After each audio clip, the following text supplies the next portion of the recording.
శివమహాపురాణం శతరుద్ర సంహితలో 6th చాప్టర్లో 45 శ్లోకాల నుంచి.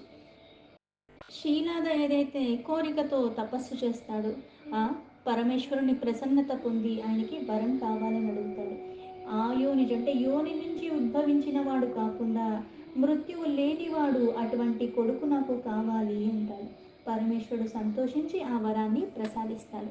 యజ్ఞానికి ఎప్పుడైతే పూనుకుంటాడో శీలాదుడు అప్పుడు అక్కడ త్రిశూలధారిగా చతుర్భుజములతో త్రినేత్రంగా సూర్యుడు అగ్ని వంటి తేజస్సుతో సమానంగా ఉండి దేదీప్యమైన రుద్రస్వరూపం కలిగిన ఒక నందీశ్వరుడు ఒక చిన్న బాలకుడు రూపంలో అక్కడ ఆనందంగా ఉద్భవిస్తాడు. అది చూసి శీలాధ దానికి నమస్కరించి అప్పుడు మళ్ళీ ఇలా మాట్లాడుతున్నాడు.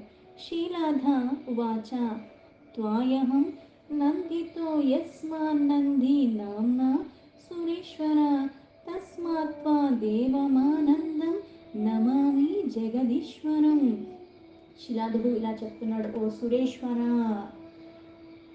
నీవు నంది అన్న పేరుతో ప్రకటితుడివై నన్ను ఆనందింపచేశావు. ఆనందమయమైన ఆ జగత్తుకే ఈశ్వరుడైన ఆ జగదీశ్వరుడే నువ్వు ఈ రూపంలో నాకు కనిపించావని ఆనందంతో ఆనికి నమస్కారం చేస్తాడు. నందీశ్వర ఉవాచ మయా సహ పితా హృష్ట సుప్రాప్నమ్య మహేశ్వరం ఉటజం స్వం జఘామాసు నిధిం లబ్ధవేవ నిర్ధనః. ఆ నందీశ్వరుడు అప్పుడు మళ్ళీ ఇలా చెప్తాడు, అంటే సనత్ కుమారుడికి ఏదైతే ఆ గాథని చెప్తున్నాడో నందీశ్వరుడు ఎలా ఉద్భవించాడు ఏంటి అన్నది. ఓ సనత్ కుమార, నా తండ్రి అయిన ఆ శీలాదముని ఇలా ఆ మహేశ్వరుడికి భక్తితో నమస్కరించి అప్పుడు నాతో కలిసి త్వరగా ఆయన కుటీరంలోకి వెళ్ళాడు. ఎంత ఆనందపడిపోయాడు అంటే ఈయన ఏదైతే కోరికతో, పైగా ఇక్కడ ఇంద్రుడిని అడిగినప్పుడు ఇంద్రుడు ఏమన్నాడు, ఇది అసాధ్యమో, నేను అటువంటి పుత్రుడిని ప్రసాదించలేను, అది ఎవరికి సాధ్యం కాదని చెప్పాడు. కానీ ఆ పరమేశ్వరుడే ప్రసన్నతతో మళ్ళీ ఆ వరాన్ని ఇచ్చాడు. ఎలా అయితే డబ్బు లేని వాడికి ధనం దొరుకుతుందో అలాగా పుత్రుడు కావాలని అంత కోరికతో ఉన్నాడు. పైగా ఇక్కడ ఎటువంటి పుత్రుడు, మరణం లేనివాడు, పైగా యోని యందు ఉద్భవించిన వాడు, ఆ పరమాత్మ యొక్క స్వరూపంగా ఉన్నవాడు. అటువంటి వాళ్ళు లభించేసరికి పరమ ఆనందానికి లోనైపోయాడు ఈ శీలాదముని. యథా గతేహామటుజం శీలాదస్య మహామునే తదాహం తాదృశం రూపం త్యక్త్వా మానుష్యమాస్థితః. ఓ మహాముని, ఎప్పుడైతే శీలాదికి ఇలా అక్కడికి వెళ్ళిపోయిన తర్వాత నేను కూడా ఆ రూపాన్ని వదిలేసి మనుష్య రూప శరీరాన్ని ధరించాను. మానుష్యమాస్థితం దృష్ట్వా పితా మే లోకపూజితః విలలాపాది దుఃఖార్తః స్వాజనేశ్చ సమావృత్తః. ఎప్పుడైతే నేను ఆ రూపాన్ని వదిలేసి మానవ రూపాన్ని, మామూలు సాధారణమైన రూపాన్ని నేను ధరించాను, తర్వాత అక్కడ నేను ధరించిన తర్వాత నన్ను చూసి లోకపూజిత అయిన నా తండ్రి తన కుటుంబీకులొక్క సహితంగా మళ్ళీ దుఃఖానికి లోనే విలపించటం మొదలుపెట్టాడు. జాతకర్మాదికాన్యేవ సర్వాణ్యాయపి చకారమే శాలంకాయన పుత్రో వై శిలాదః పుత్రవత్సలః. ఏదైతే పుట్టిన శిశువుకి మనం జాతకం చూసి ఆ కర్మలు ఏవైతే చేయాలో నామకరణం ఇవన్నీ ఉంటాయి కదా, అలాగే ఈయన కూడా ఆయన పుత్రుడికి ఆ కర్మలు చేస్తున్నాడు. శాలంకాయన ముని ఆయన యొక్క పుత్రుడు. అయితే పుత్రుడి మీద వాత్సల్యంతో శీలాదమునికి చాలా ఎక్కువగా ఉంది. అందుకే జాతకర్మాది ఆ సంస్కారాలన్నీ కూడా చక్కగా చాలా ఆనందంగా చేసుకున్నాడు. పుత్రుడి మీద వాత్సల్యం కొద్దీ మనకి ఏదన్నా మనకు అక్కర్లేని లభించినప్పుడు అది ఎంత విలువైందంటే దాన్ని పెద్దగా మనం ఏమీ పట్టించుకోం. కానీ ఏదైతే లభించాలని దేనికోసమైతే కోరిక బాగా తీవ్రంగా ఉండి ఉంటుందో అటువంటిది లభించినప్పుడు ఎలా ఉంటుందంటే పరమ ఆనందానికి మనము లోబడిపోతూ ఉంటాం. ఈ శీలాదముని పరిస్థితి కూడా అలాగే ఉంది. ఆయన మీద వాత్సల్యం అలాగా పరిమితులు దాటి అయిపోయినందుకుని ఆయనకి చేయాల్సిన విధి విధానాలుగా కర్మలన్నీ సంస్కారాలన్నీ చేశాడు. వేదానధ్యాపయామాస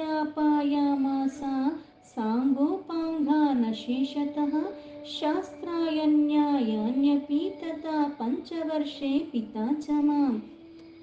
ఈ జాతకర్మాది అన్ని విధులు చేసిన తర్వాత ఆయనకి 5 సంవత్సరాలు వచ్చినప్పుడు సాంగోపాంగ అంటే సాంగ ఉప అంగాలతో కూడుకుని ఆ శాస్త్రజ్ఞానాలు అన్నీ కూడా అందులో అయితే ఇప్పుడు ఒక చెట్టు ఉందంటే దాని కొమ్మలు ఉన్నాయి, ఆకులు ఉన్నాయి, ఎలా అయితే విడివిడిగా ఉన్నాయో అన్నీ కలుపుకుని ఏది విడవకుండా దాని ఉప అంగాల దగ్గర నుంచి ప్రతిదీ కూడా వేదాల సహితంగా సకల శాస్త్రాల అధ్యయనం చేపించాడు. అలాగే సంపూర్ణే సప్తమే వర్షే మిత్రవారుణసంజ్ఞకో ముని తస్యాశ్రమం ప్రాప్తో దృష్టం మాం చ ఆజ్ఞయా విభోః. అలాగే 7వ సంవత్సరం వచ్చేసరికి అవన్నీ సంపూర్ణం అయ్యేసరికి 7వ సంవత్సరం వచ్చింది. అప్పుడు మళ్ళీ మిత్ర వరుణ అన్న 2 మునుల్ని ఆ శివుడు యొక్క ఆజ్ఞ మేరకు నన్ను చూడటానికి వాళ్ళు నేనున్న ఆశ్రమానికి వచ్చారు. సత్కృతో మునీనా తేన సుపవిష్టో మహాముని ఊచుతుశ్చ మహాత్మానో మాం నిరీక్ష ముహుర్ముహు. అప్పుడు శీలాద ముని ద్వారా ఆ సత్క్రతువులన్నీ కూడా సుఖపూర్వకంగా అన్నీ అయిపోయిన తర్వాత ఆ 2 మహాత్ములు ఆ మహామునితో అప్పుడు నన్ను అలానే చూస్తూ ఉండిపోయారు. మిత్ర వరుణ ఊచతుః తాతనంది తావాల్పాయుః సర్వశాస్త్రార్థపారగః నాదృష్టమేవ చాపశ్యం ఆయుర్వర్షాదతః పరం. మిత్రుడు వరుణుడు ఈ నందిని అలానే చూస్తూ చూస్తూ ఇప్పుడు మహాత్మా, ఓ శీలాద, నీ కుమారుడైన నందికి సకల శాస్త్ర అర్థములందు కూడా పారంగతుడు విద్వాంసుడు అయినప్పటికీ కూడా ఈయన ఇప్పుడు దాకా ఎన్ని వచ్చినప్పటికీ కూడా ఈయన అల్పాయుషు. అంటే ఇక్కడ సకల శాస్త్ర పారంగతుడు అయినప్పటికీ కూడా ఇక్కడ నాకు ఏ రకంగా చూసినా సరే పూర్ణాయుష్ అన్నది నాకు కనపట్లేదు. ఇప్పటి నుంచి 1 సంవత్సరం వరకే ఇతని ఆయు ఉన్నది, అంతకు మించి ఆయు ఉన్నది మాకు కనపడట్లేదు, మేము అది చూడలేకపోతున్నాము అని. విప్రయోరిత్యుక్తవతోః శీలాదః పుత్రవత్సలः తామాలింగయా చ దుఃఖార్తో క్రూరోధాతీవ విస్వరం. ఆ విప్రులైన మిత్రుడు వరుణుడు చెప్పిన దానికి ఆ శీలాదను వీళ్ళు ఎంత పరిశీలించినా సరే సంవత్సరానికి మించి ఏం కనిపించట్లేదనేసరికి బాధ వచ్చేసింది. ఆ విప్రులు చెప్పిన మాటలు వినేసరికి ఆ కొడుకు మీద ఉన్న వాత్సల్యం కొద్దీ, పైగా మరణం లేని వాడిని అడిగి మరీ పొందాడు. నందుడు ఇంకా 1 సంవత్సరానికి మించి ఉండడనేసరికి ఆయన హృదయానికి ఆ కొడుకును హత్యేసుకుని దుఃఖంలో వెక్కి వెక్కి ఏడవటం మొదలుపెట్టాడు. మృతవత్పతితం దృష్ట్వా పితరం చ పితామహం ప్రత్యవోచాత్ ప్రసన్నాత్మా స్మృత్వా శివపదాంబుజం. తదనంతరం మళ్ళీ ఇక్కడ అన్నిటికీ మూలమైన ఆ పరమాత్మ అయితే ఎవరినైతే ఆయన ప్రసన్నతతో పొందిన బిడ్డ, పైగా ఇక్కడ ఆయువు లేదని చెప్తున్నాడు. అందుకుని తండ్రి అయిన ఇక్కడ ఎక్కడ నా కొడుకు మరణిస్తాడో అని చెప్పేసి అక్కడ మళ్ళీ ఆయన ఆ అన్నిటికీ మూలమైన పరమాత్మ ఎందే మళ్ళీ ఆయన చరణాల మీద ధ్యానం చేసుకుంటూ ఆయన్ని ప్రసన్నం చేసుకోవటానికి మళ్ళీ ఆయన పూనుకున్నాడు. ఆ శివపాదాలనే ఆశ్రయించాడు. కేనత్వం తాత దుఃఖేన వేపమానశ్చ రోదిషి దుఃఖం తే కుత ఉత్పన్నం జ్ఞాతుమిచ్చామి తత్వతః. ఆ పరమేశ్వరుడు యొక్క చరణ కమనాల్ని ధ్యానిస్తూ ఆయన్ని ప్రసన్నత చేసుకోవటానికి ఈ దుఃఖాన్ని నేను ఎలా తొలగించుకోవాలి, నేను ఎందుకు దుఃఖానికి లోబడిపోతున్నాను, నేను వణికిపోతున్నాను, అసలు ఈ దుఃఖం నాకు ఎక్కడి నుంచి వచ్చింది, అసలు ఈ యథార్థ రూపాన్ని నాకు తెలుసుకోవాలని ఉన్నది అన్నాడు. పితో ఉవాచ తావల్పా మృత్యు దుఃఖేన దుఃఖితోతీవ పుత్రక కోమే దుఃఖం హరతు వై శరణం తం ప్రయామిహి. ఇక్కడ నా తండ్రి రోధిస్తూ ఉంటే తండ్రిని చూసి నా శరీరం ఉడికిపోయింది.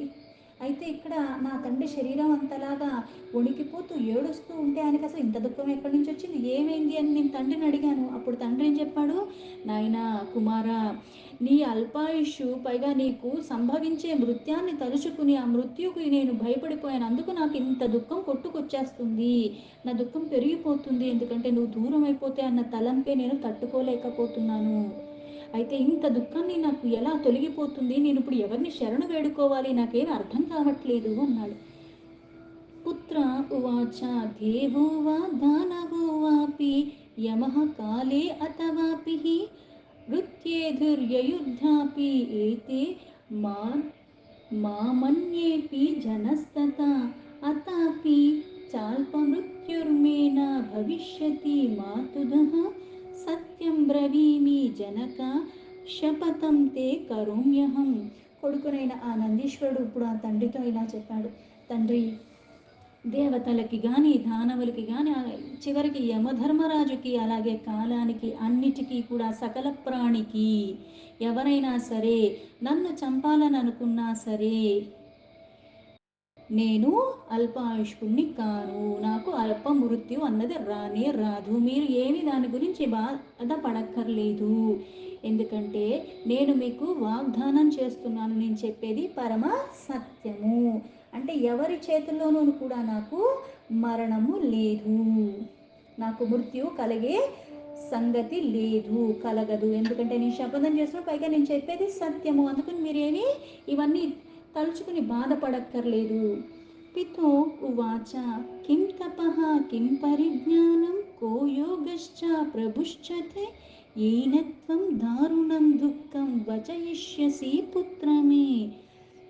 తండ్రి మళ్ళీ కొడుకుతో అన్నాడు, నాయనా, ఏం తపస్సు, ఏం జ్ఞానము, ఏం యోగము, ఎవరు నీకు ప్రభువు, ఏంటి ఇంతలా మాట్లాడుతున్నావు, ఎవరు మన దుఃఖాన్ని తొలగించగలరు, నువ్వు ఏం మాట్లాడుతున్నావు, ఇంత భయంకరమైన దుఃఖం, నువ్వు మరణిస్తావని వాళ్ళు చెప్తుంటే నువ్వు ఎలాంటి తపం ఆచరించావు, అసలు ఈ దుఃఖాలు తొలగిపోతాయి అంటున్నావు, అసలు నీకెక్కడ జ్ఞానం ఉంది, నీకేం యోగం ఉంది, అసలు నీకేమి ఐశ్వర్యాలు ఉన్నాయి, ఏం మాట్లాడుతున్నావు, ఈ దుఃఖాలన్నీ ఎలా తొలగిపోతాయి అన్నాడు.